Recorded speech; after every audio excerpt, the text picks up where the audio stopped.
19 huruf A, maka tentu saja saudara Gibran Rakabuming Raka tidak akan lolos dalam verifikasi dan ditetapkan sebagai calon wakil presiden dalam pemilu tahun 2004. Apakah ini digunakan sekarang atau untuk pemilu 2029?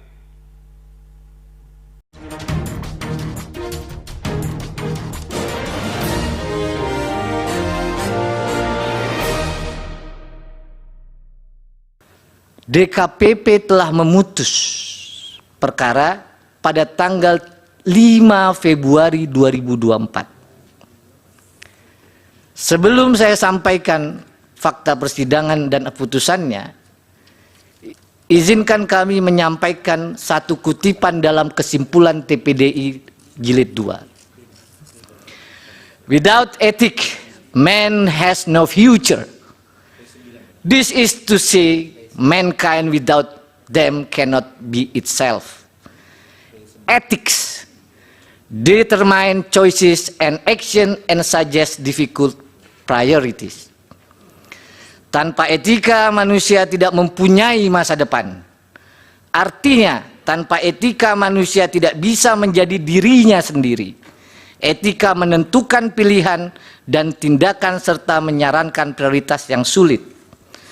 Oleh karenanya, pada pengaduan ini telah dibuktikan sejumlah fakta-fakta persidangan yang pada intinya DKPP memutus KPU telah melanggar pasal 11 huruf A dan huruf C, pasal 15 huruf C, dan pasal 19 huruf A Peraturan Dewan Kehormatan Penyelenggara Pemilu sehubungan dengan pendaftaran dan pencalonan saudara Gibran Rakabuming Raka sebagai calon wakil presiden dalam pemilu tahun 2024. Betul forumnya pada waktu itu adalah memeriksa etika.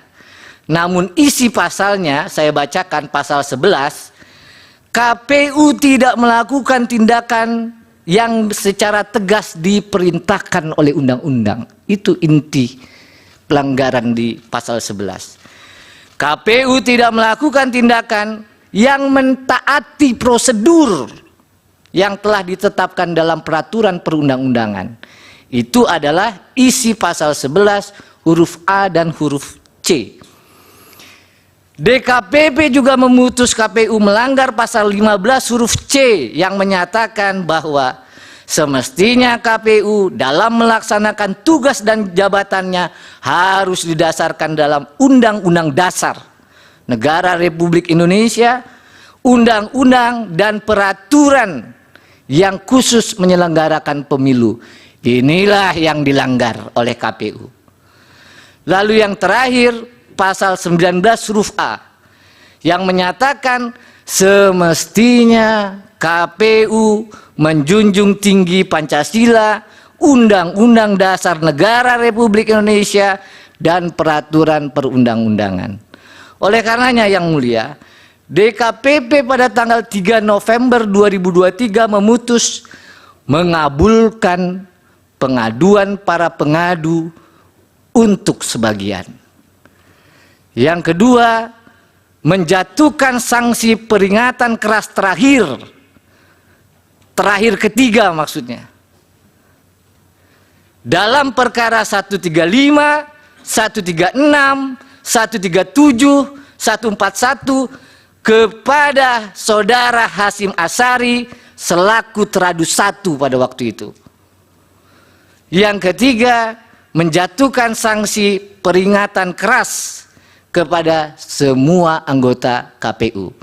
Terakhir yang mulia saya sampaikan, kalau saja KPU dalam persidangan itu ahli menyampaikan yang diajukan di bawah sumpah, kalau saja KPU tidak melanggar pasal-pasal yang disebut tadi, pasal 15 huruf C, pasal 19 huruf A, maka tentu saja saudara Gibran Rakabuming Raka tidak akan lolos dalam verifikasi dan ditetapkan sebagai calon wakil presiden dalam pemilu tahun 2004. Mengapa kok didorong ke 35, tidak ke 30 misalnya, atau ke 25?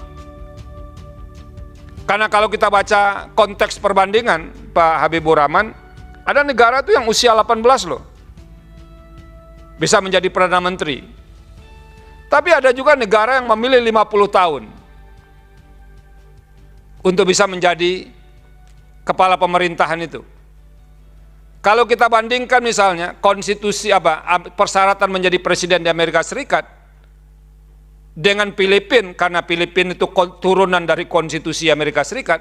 Di Amerika Serikat 35, di Filipina 40. Nah itu kan ada suasana yang tidak bisa dipersamakan untuk segala hal itu. Nah oleh karena itu menurut kami tadi di keterangan baik pemerintah maupun DPR, itu kan ada setting politik yang berbeda, kebutuhan yang berbeda. Tapi itu sama sekali tidak dieksplisitkan setting politik dan kebutuhan politik apa yang menyebabkan kita harus mengubah batas usia minimum itu. Nah, tolong dieksplisitkan juga Pak Habibur Rahman, supaya kita mahkamah ini paham kenapa itu harus diubah. Karena selama ini benar kata Pak Habibur Rahman dan DPR dan pemerintah, soal angka itu open legal policy, kecuali ada alasan yang membenarkan untuk menerobos itu. Nah ini yang harus dibantu. Apa alasan yang bisa membenarkan itu? Nah yang terakhir, ini kan dekat sekali dengan momentum mau pemilihan umum. Dekat banget begitu. Apakah ini digunakan sekarang atau untuk pemilu 2029?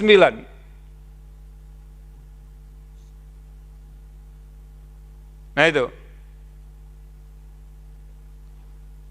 Nah kalau dibaca implisit ya, keterangan DPR dan keterangan pemerintah, walaupun di ujungnya menyerahkan kepada kebijaksanaan yang mulia Hakim Konstitusi, itu kan bahasanya bersayap kalau begitu. Dua-duanya kan mau ini diperbaiki. Kalau pemerintah dan DPR sudah setuju, mengapa tidak diubah saja undang-undangnya?